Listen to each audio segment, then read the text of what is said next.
Alors, Madame la maire, je vous remercie de me laisser parler. Je vais tout simplement me faire l'écho des Parisiens, parce que vous voyez, les Parisiens, tous les jours, ils nous demandent où sont ces grandes forêts urbaines qui étaient sur vos tracts de campagne, quand ce qu'ils voient autour d'eux, ce sont surtout des milliers de souches d'arbres abattus. Alors, on a eu l'occasion de le dire, vous promettez 170 000 arbres. La mandature a commencé il y a 16 mois. Vous auriez déjà dû planter quasiment 40 000 arbres. Et d'après les propres chiffres publics que vous publiez, nous sommes à un déficit de 1 000 arbres, plus même.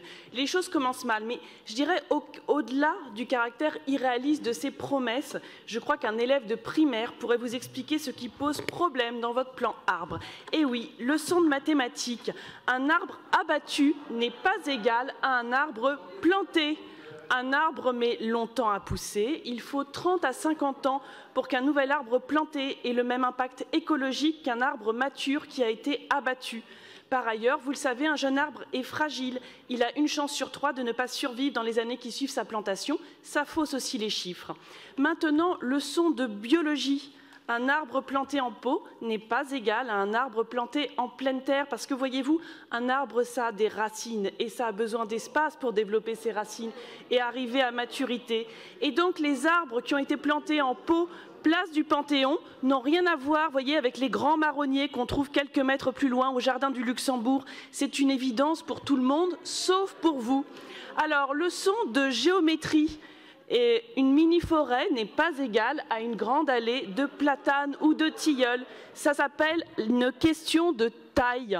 Et je vais vous donner une image très simple pour le comprendre. Dans une pelouse, eh bien, il y a beaucoup de brins d'herbe et 170 000 brins d'herbe, ce n'est pas égal à 170 000 chênes centenaires.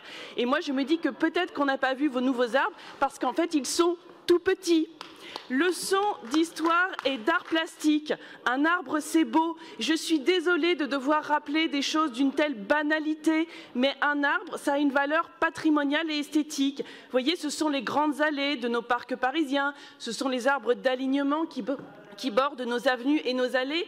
Et alors, on est très nombreux à vous le demander, on va le redemander. Arrêtez de faire des pieds d'arbres, eh bien, des dépotoirs, des urinoirs ou des pseudo-potagers participatifs. En fait, faites que nos arbres soient beaux, tout simplement.